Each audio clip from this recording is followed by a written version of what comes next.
So very good afternoon, everyone.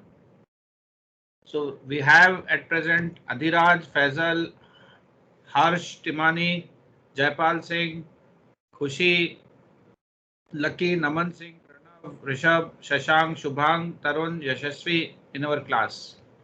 So let us start the class.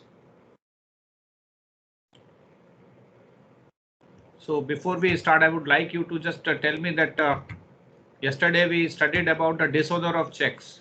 So can anyone just brief out what is a dishonor of a check?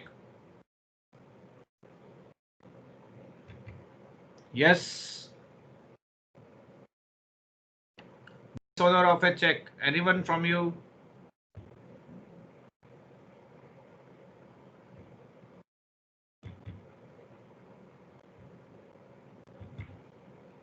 Yeah, should I ask you one by one? Shubhang, what do you mean by dishonor of a check?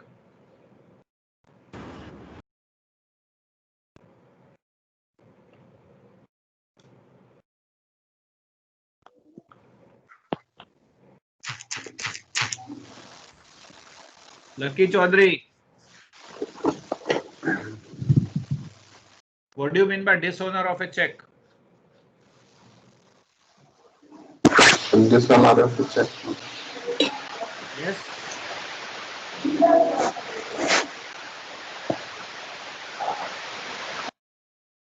So check can be dishonored either for non-acceptance and second for the non-payment. So a check which is given for acceptance and the person is not accepting it after promising it to accept, that is called dishonor by acceptance. And dishonor by non-payment means the time when the check has been presented for the payment, the other person is not at all paying the amount of the check because of the insufficient funds or because of any other reason. So that will be the check for and dishonor for non-payment. Okay. So today we will be studying about uh, what we call is the crossing of checks. Crossing of checks is another very important point which we have to take up today. Okay, so crossing of checks we will be taking up, and today we will be, and this is the last topic also for us to just study in this in this particular chapter of your negotiable instrument. So let us go to the presentation, the crossing of checks. So crossing of checks, there are two types of checks you can say on the basis of crossing. One is the open check and another one is the cross check. Okay. So what is a cross check? The check which is not an open check is called cross check, you can say. A check which can be presented to the banker and can be paid at the counter of the bank is called open check. Open check means it is open for everyone to take payment of the check. So anyone and everyone whosoever requires, whosoever needs can take the payment of the check. If the drawer loses an open check, the finder of it may go to the bank and get the payment unless the stop payment has been made. So being a customer of the bank, we have one option of having the stop payment of the check. So if the payment has been stopped by you have to request the bank to stop payment of a certain check, and bank will charge something from you, and it will stop the payment of the check. So until unless it is done, the holder of a check, which is a you can say a bearer check, or you can say an open check, can take the payment of the check if it is not properly stopped. So finder may also transfer it to holder in due course, who is entitled to the money represented by the check. So holder in due course is a person who actually gets the instrument for exchange of some goods or something in return. So he is a genuine person who has got who is holding the instrument, and he will also become legible to just get the payment of the check. So it was to prevent the losses incurred by open checks getting into the hands of the person. The crossing is done and cross checks have come to the existence. Crossing is nothing but, you can say, it's an instruction to the banker. There is some two parallel lines which are drawn on the check, and it is normally at the top left corner. and it is a symbol which actually tells the bank to not to pay the check on counter. Okay. So meaning of crossing, the crossing of check means an instruction to the drawee, that is the paying banker, that the payment is not to be made at the counter through the bank. So what is the object of crossing? Object of crossing is a warning to the bank not to make payment of the cross check over the counter. Okay, so crossing operates as a caution to the paying banker that the payment is not to be made. Counter means cash payment of check, or check should not be encashed on the counter, whereas it can be encashed by putting the check in the account only. Okay.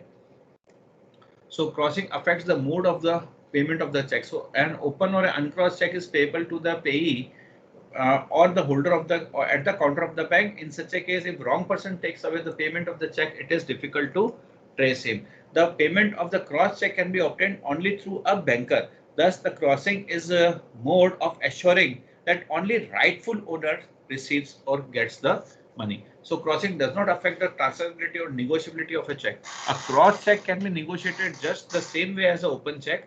A person acquiring the cross check in good faith becomes its holder in the due course, just like an open check. So what happens? It is there is no question on the negotiability or transferability of the check. So even the cross checks can be easily transferred. It can easily be negotiated, provided it is crossed at not negotiable. Then it will further not be negotiable. Otherwise, the cross check are also further can be negotiated. But only difference is that the counter payment will not be made by the bank. It will transfer the payment in your account, and then you can withdraw from your account. Okay. So crossing is a material alteration. Actually, it is an alteration in the check, but it doesn't affect the rights on the check itself. So there are various types of crossing. First is called general crossing, where the check bears across its face two parallel lines. Okay. And the word and company or and negotiable and not negotiable written in between two parallel lines is called a general crossing. Normally this not negotiable stops the checks to be further transferred, because it stops, at the name suggests, it actually stops the negotiability of the check further. Okay, but still, as I have already told you, it will not affect the transferability of the check. But if the check has been crossed as a non-negotiable one, then it affects the transferability also. So special crossing is where the lines in the cross bear the name of the banker, either with or without the additional words. So the effect is that the payment can be obtained only through particular banker whose name appears between the lines. Okay, so and further, according to section 127, where a check is crossed especially to more than one banker, the banker on whom it is drawn shall refuse the payment thereof, except when the banker to whom it is crossed may cross it especially to another banker or his agent for the collection. So normally what happens, crossing, special crossing is for a banker to a banker. So a banker will cross a check to another banker to be paid. So when you deposit your check to any of your bank, and that bank is not having any account, so that check will further be transferred to some other person who is having the person who has given you the check may be having account in his bank. So this particular banker of yours will transfer the check to that bank, doing a special crossing on the check, which actually you can say request that bank to just transfer the payment in your account in your bank. So that is called a special crossing. Account pay crossing is also one of the safe way of doing it. So account pay crossing is generally done when this account pay or account pay only are added to the general or the special crossing, or it is a restrictive crossing. It is also called as a restrictive crossing. The account pay check means that it is an instruction to the banker is supposed to collect the check on the behalf of the payee only, whose name appears on the face of the check. On that behalf only it can be collected. So it is further, it will become not negotiable. It will further stop the negotiation. So if the banker collects this check from an endorsee, that is a person other than named as a payee, he may be held responsible, because the person whose name is there in the check, he can only collect, means it is an instruction to the banker that you please collect the money on his behalf only, or into his account only. So nobody else can take payment except the person whose name is appearing in the check, in case it is an account pay check, and that too after getting the payment in his account, that person only can withdraw the amount of the check. Further, when the check is not negotiable, you can say then it is when it is written as such, then according to section 130, a person taking a check cross generally or especially bearing the words not negotiable shall not have and shall not be capable of giving a better title to a check to any other person. So if he transfers the check to any other person, the other person will not get a better title of the check. It means that a person whose name is given in the non-negotiable check can only get the payment of the check as such. Further, the check payable to an order. So sometimes the check can be payable to a person or order. Okay, so when check is payable to order purports to be endorsed by on behalf of the payee, the banker is discharged by a payment in due course. The banker, in other words, can debit his customer's account even though the endorsement by the payee might turn out to be a forgery or whatsoever. Okay, so even if even if there is a forgery which has happened, still the banker will be having a he will be having a no liability in case it is to be paid to the order. So what he will do is, whomsoever the check is to be paid, means his name is written all to his order. So any other person can also take a payment of the same check. Check payable to the bearer means a bearer, once a bearer is always a bearer. It is a very simple check where the name is not mentioned, or you can say you can mention the name, or bearer is already written on the check. So whosoever is having the position of the check can take the payment of the check from the bank. Now there is certain thing regarding the protection of the liability of the paying banker. So payment of the check cross generally, where a check is cross generally, the banker on whom it is drawn shall not pay it, otherwise lend to the banker. So one thing is very correct. If it is if it is crossed in a way that it is a special crossing, then it will be paid from one banker to another banker. Or even if it is crossed in general, then only the payment can be made to that person by crediting the amount in the account of that person only to whom the check is to be paid. So next is payment of the check crossed, especially when check is crossed especially, then the banker on whom it is drawn shall not pay it, otherwise lend to the banker to whom it is crossed. So crossing in general happens from person to person, whereas crossing special happens from banker to banker. So one banker who has received the check from his customer will specially cross it to be payable, to make it to enable it to get payable from the other banker into the account of the payee only. Next is payment in due course of the cross check, where the banker on whom the cross check is drawn has paid the same in due course. The banker paying the check, and in case the check has come from the hands of the payee, the drawer thereof shall respectively be entitled to same rights same rights and be placed in the same position in all the respect as they would be respectively be entitled to be placed if the amount of the check had been paid to and received by the true owner. So all the people, those who are the holder in due course, will be as good as that of the true owner of the check if they have received the check as such and they are entitled to payment also, and banker will also pay the amount to them and will discharge from their liability. Next is a protection of the liability of the collecting banker. Normally collecting banker do not have that much of liability as the paying banker is. So section 131 says that it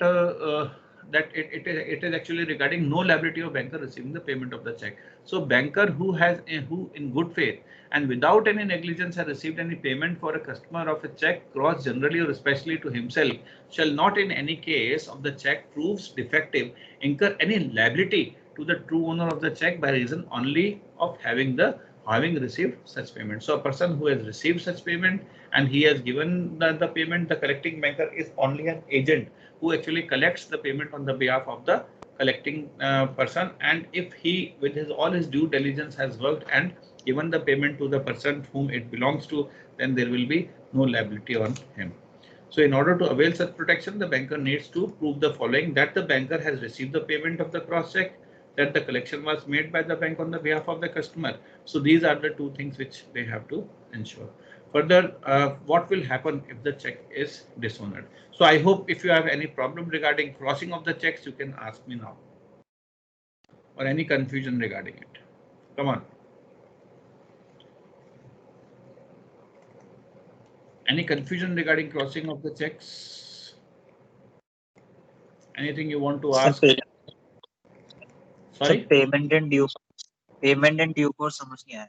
Payment in due course is a payment to holder in due course. A person who is holder in due course will be paid the check as if he is the true owner of the, because he has actually given something in return. So why he is a payment in due course? Why he is a holder in due course? Because he has become the owner of the check by paying certain consideration for that. Okay. So any payment to holder in due course will be called payment in due course. Anyone, anything else? Dipti Rakesh, any question? No, sir. Harsh Timani, Gaurav Sharma,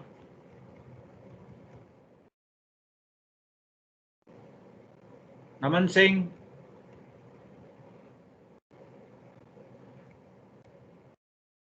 Ritik Yadav.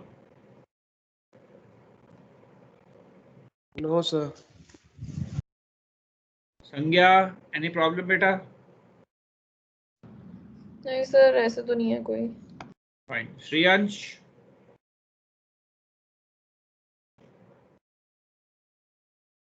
Ujjwal Gupta, Vaishnavi. No, sir. Fine. Chaliye, let's now discuss about the dishonor of a check for the insufficiency of the funds. You might have encountered this particular situation in the in newspapers or other things also. So most important thing is that the person who has actually got his check dishonored, or bank has returned its check dishonored, they have to face a severe penalties, or you can say the severe consequences. The consequences has become so severe that this provision has become a criminal offense also. So this is one of the most important part of your Negotiable Instrument Act, and this is very famous, and it is named as Section 138. So Section 138 is having its importance, and you have to do one assignment also on Section 138, and the assignment is to be submitted on 15th. Right. So 15th को assignment submit करना है, and it will be on various types of crossing and what are the consequences of the crossing. Second is the dishonor of a check, and what are the consequences of the dishonor of a check. What do you mean by dishonor? How the checks are dishonored? What are the situations when the checks get dishonored? Whatever. So you have to write a detailed note on these two questions. So these two are your homework for the day, and you have to submit it by 15th. So in this entire week, I have not given you any homework regarding anything. Okay, so the reason was that because I can understand that you are having a lot of burden from because you have to do a lot of work for other faculties also. I think this is our 13th or 14th assignment. So we have done sufficient assignments in the recent past too. So here I have given you a limited one only.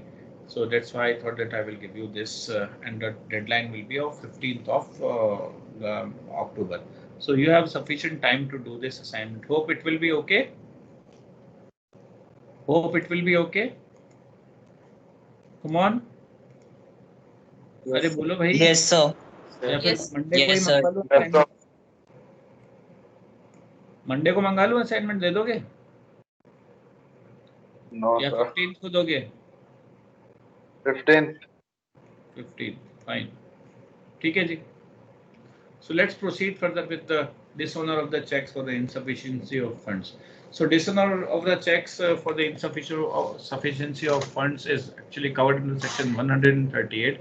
So where any check drawn by a person on account maintained by him with a banker, because you can draw a check only when you have a bank account for payment of any amount of money to another person from out of that account, for discharge in whole, part, or a debt of or any liability, or is returned by the banker unpaid, either because of the amount of money standing in the credit of the account is insufficient to honor the check, and that it exceeds the amount arranged to be paid from the account by an agreement made with that bank. So in this case, what will happen? In that case, such person shall be deemed to have committed an offence and shall be punished with imprisonment of a term which may extend to 2 years, or with fine which may extend to twice the amount of the check. Actually, the language of this particular there was one straight line depicting these all points. So it has been bifurcated into some points so that you are able to understand it. Okay, so where any check is drawn by a person on account of account maintained by him in a bank for payment of any amount of money or to another person out of that account, for discharge or in whole or a part of any of the debt, and is returned by a bank unpaid because of insufficiency of funds, or the amount has exceeded the funds to be arranged by him within an agreement with the bank. In such a situation, what will happen? Such person shall be deemed to have committed an offence and shall be punished with an imprisonment of a term which may extend to 2 years, or with a fine which may extend twice the amount of the check, or with both. So this has made this civil liability a criminal liability. So though the non-payment of check previously was a civil liability, but now it has become a criminal liability after having this amendment in the Negotiable Instrument Act. Okay, so provided that this section shall not apply unless if the check presented is within the validity period. So if the check is beyond the validity period, that is 3 months after drawing the check, then this section will not be applicable. Secondly, demand for the payment through the notice, if payee has in order of this being an holder in due course of the check, and or has demanded for the payment for the said amount of the money by giving a notice in writing or to the drawer of the check, then within 30 days of the receipt of the information by him from the bank regarding the return of the check as unpaid and failure of the drawer to make check. So this, if this is a situation, then if these two are the situations, in that case, this above section will of this penalty and this fine will not be applicable, because the check has to be presented within the validity period. So validity period is over, that's why it will not be applicable. So it will make the case dilute. So one should not actually, afford to just get a dilution. Okay. Further, failure of drawer to make the payment. So drawer of such check fails to make the payment of the said amount of to the payee, as the case may be, to the holder in due course within 15 days of the receipt of the notice. So what has happened after this dishonor, the notice is to be served, and within 15 days the other person has to give the money. Expression for this purpose of section, debt or the other liability means a legally enforceable debt or the other liability. Okay, so when there is a debt or the other liability which is created, and such debt is to be fulfilled by the payment of the check should not get bounced, or you can say it should not get dishonored. Bouncing of check or you can say dishonor of a check is one and the same thing. Okay, so there is a notice which is to be served to the drawer, and if he fails to make that payment, then also he will become the culprit. So when a check is dishonored, it shall be presumed, unless contrary is proved, that the holder of the check receives the check of the nature referred to in 138 for discharge in whole or in part any debt or the liability. Now what the thing is, this is very, very important. A person who has issued the check definitely is having some liability on him to be paid. So that's why, and in lieu of that liability, he has promised to pay by check after maximum after 3 months. So within that period of 3 months, if the check has been put in the bank in order to discharge his liability, and it gets dishonored, then the provisions of this section will be applicable. For example, if you have received any check which is a gift for you, so there is no liability created as a constitution of the check. In that case, the person who has drawn the check will not be liable or will not be having the penalty of this means 2 months two years of imprisonment and the penalty will not be applicable in that case. So there has to be some debt which is to be discharged, or there has to be some consideration which is to be paid in the lieu of the check. So presumption prescribed here is rebuttable presumption, as the provisions clearly provides that the person issuing the check is at liberty to prove the contrary. If the other person is having a liberty to prove the contrary and he has proven that there was no debt created, it was just a check which which he has actually taken away, or you have given the check as a gift deed or something like that. In that case, it will not be this provisions of this act will not be applicable. So it shall not be a defense in procedure. Further, a person who is actually paying the debt, he cannot just say that at the time when I just paid, when I was making the check, at that time I was having the amount in my bank, but I don't know what happened, and bank has taken some charges from me, and 100 rupees has bank has taken away, and just because of that 100 rupees the dishonor of the check has happened. So this is not a case. So it shall be not be a defense in the prosecution of a offense under section 138 that a drawer had no reason to believe when he issued the check that the check may be dishonor on presentment for the reason stated in the section. Means he cannot say that I never knew that when the check will be presented it will get dishonor, so I was having the money at that time, so I just took out some money, or bank has deducted some charges because of which now I am not responsible. Such type of irresponsible statements are not allowed. Next is offenses by the company. Now what will happen if the company has issued the check? Because company is having a separate legal entity, it is distinct from the shareholders. So how this imprisonment and how this will be applicable to him, to the company? So if a person committing an offense under section 138 is a company, every person who at the time the offense was committed was in charge of the company and responsible to the company for the conduct of its business. In that case, all those persons will be responsible, as well as the company will also be responsible and deemed to be guilty of the offense and shall be liable to be proceeded against the punished and punished accordingly.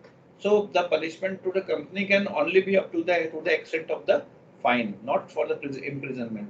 But those who are in charge of the company will be held responsible for to be sent for the imprisonment for 2 years. Okay, so the directors of the company are this is a pointing towards the directors of the company only.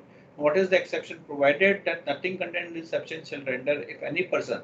So what happens if any person proves that the offense was committed without his knowledge, or he had exercised all his due diligence to prevent the commission of the offense? In that case, the offense will it will be deemed that he has done all the things in a good way. So he will be relieved from being guilty of such offense.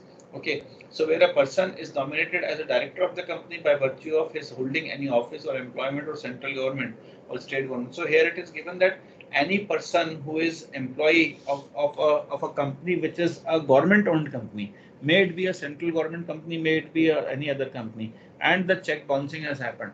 So in that case, in order to protect the government employee and their status, because the mostly in the big companies the government employees, like those who are IS officers, they are appointed as a CEO of the company or something like that, MD of the company. So in such a situation, these people are actually exempted for being liable for this particular offense which has been created under section 138.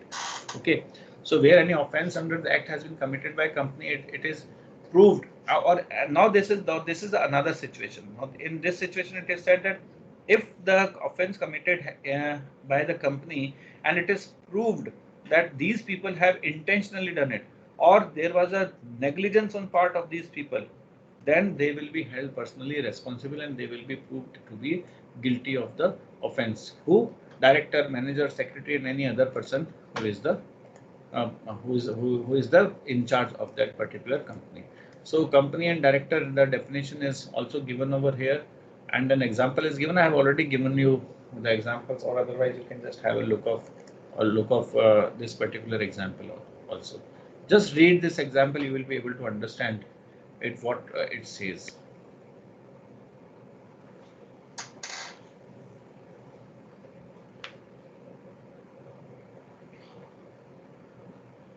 Surbi Singhal, I will ask you what you have understood, okay?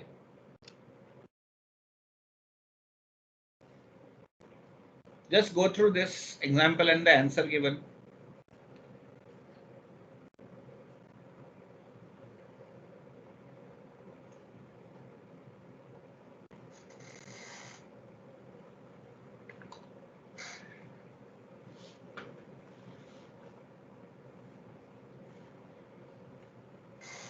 Surbi Singhal, you are there now?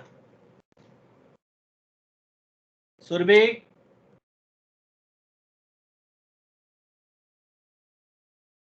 Vaishnavi?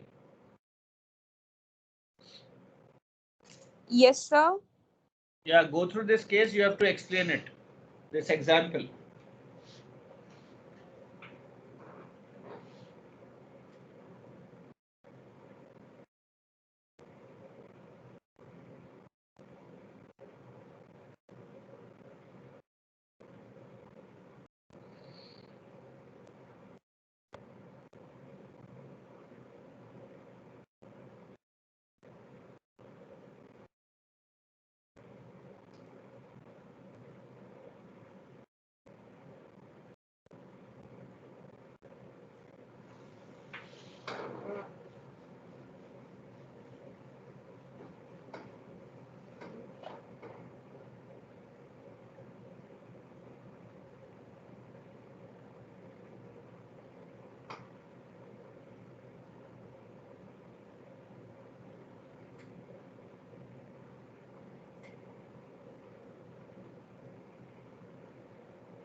Yes, Vaishnavi.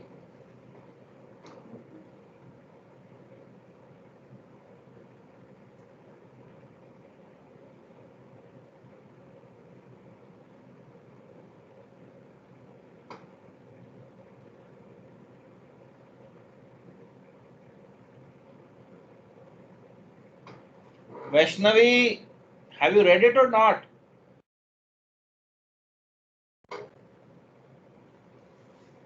Vaishnavi Mishra.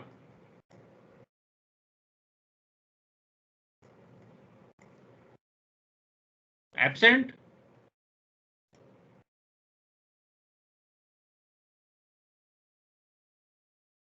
Anyone who can explain this? Anyone from you?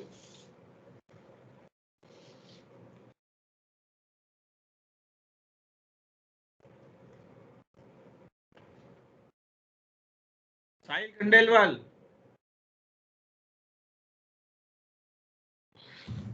Yes, sir. Can you explain this? You have understood it or not? So I haven't read it yet. Sorry? I haven't read it yet. You have not read it. No, sir. What you were doing while I was saying, should I mark you absent forever? No, sir. I'm just gonna read it. Just a minute. Rishabh Goyal. Yes, sir. Can you explain this? Example. I can try. Mihir Agarwal. Parija Gupta, you never speak in the class. Parija, are you Yes, there sir. or not? Yes, sir.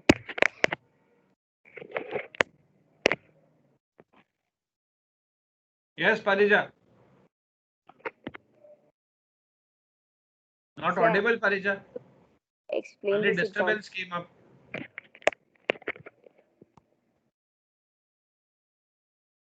Yes, what do you mean by this? I hope you have understood this example. See, the account was of company, but the person is a promoter. He is neither a director nor any other person, but still he is a promoter, and his name is given in the bank for the signature portion. And he has not used his account, but he has used the account of the company for paying his debt, and he has signed the check. So he will not be responsible, but the company will be responsible. This is what it is said in this particular case. Okay.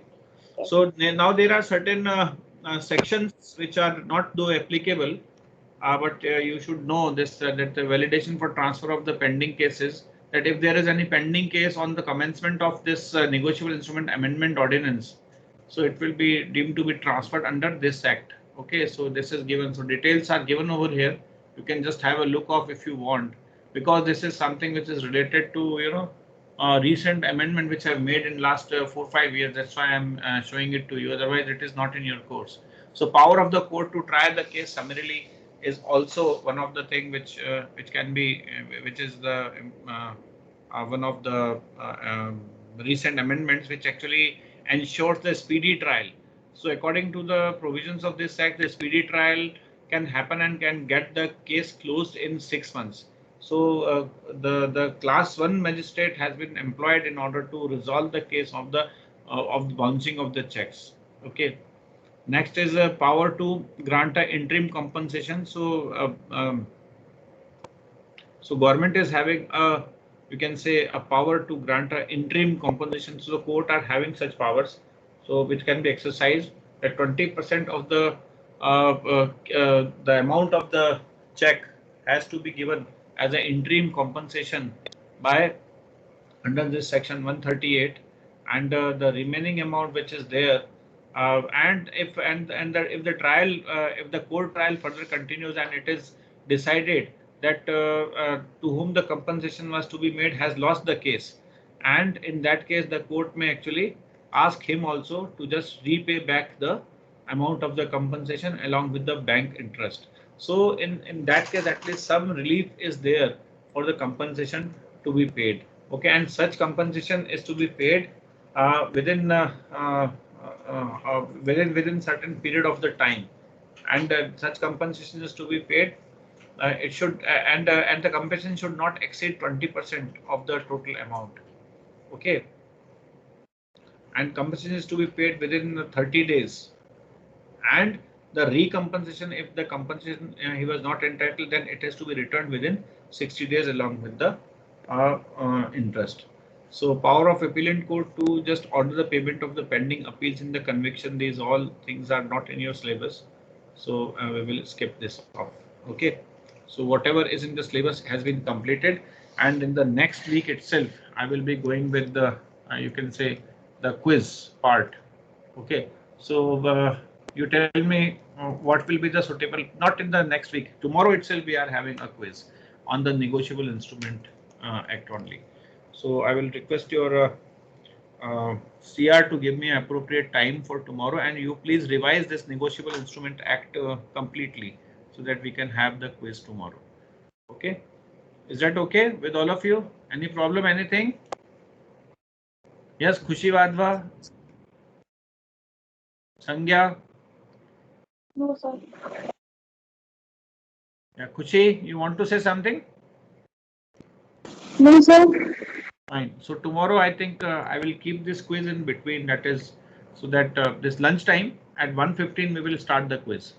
Okay, and you will get the quiz link by today itself. So quiz will be, I think, two or three quizzes I will take on this negotiable instrument, maybe 2 quizzes or so.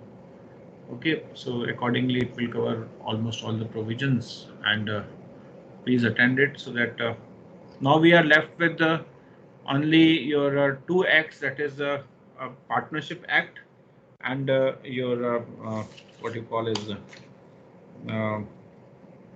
Limited Liability Partnership. And we have till now completed, I think this was my 30th lecture. So 30th lecture is over, or and then afterwards we will have some quizzes also. Maybe we can keep this quiz on Monday also if you wish to. Sir आपने Monday बोला था. और नहीं, मैंने कल ही बोला था, Friday. देखते हैं आपकी section D is ready to just give me this quiz tomorrow itself.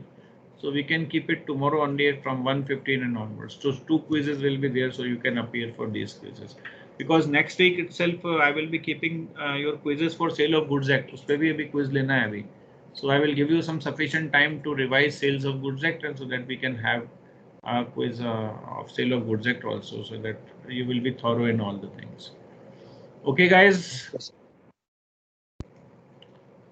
So let me take the attendance at the end now. At the end of the class, we'll take the attendance and then we will move on.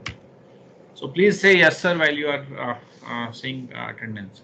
So Akash Jain, Abhay Jain, Abhishek Singh Sisodia, Adhiraj, Akash Jindal, Ashutosh Sharma, Ayush Verma, Azan Ayub, Yes, sir.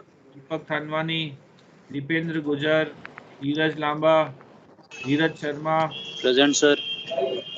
Rakesh, present. Present, sir. Rakesh, Present. Dheeraj present. Divyanshi Choksi, Fazal Ahmed Present, Khan, sir.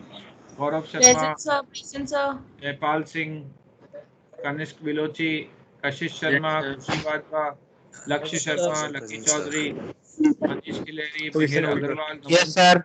Nisha Gupta, Parth Gautam, Pranav Sharma, Priyam Soni, Present, sir. Raghav Singhal, Yes, sir. Rishabh Goyal, Rishi Present, Kanundo, sir. Present, sir. Ritvik Sethi, Present, sir. Yes, sir. Sagar Shirvi, Sahil Khandelwal, Sangya Gupta, Present, sir. Shashank Khosla, Sriyan Present, Jain, sir. Bang, Supi Singhal, Sir, Shubhang present. Present, sir. Tanish Agarwal, Tarun Singh, Ujjwal Shah, Vaishnavi Mishra, Vikramaditya Singh, Vishal Chaudhary, Yashashvi Purohit, and Yashpal Singh. Present, sir. Yashashvi. Sir, Sachin present, sir. Yes, Sachin. Okay, guys, I'll see you maybe probably tomorrow for the quizzes. Okay, so you may have your quizzes by your own as per the timing. I will send you the link, and you can get the information on the WhatsApp regarding the quiz. Okay. Right. Sachin, you want to say something? नहीं sir. Fine. Okay. Thank you, guys. Take care, all of you, and stay safe. Bye bye. See you.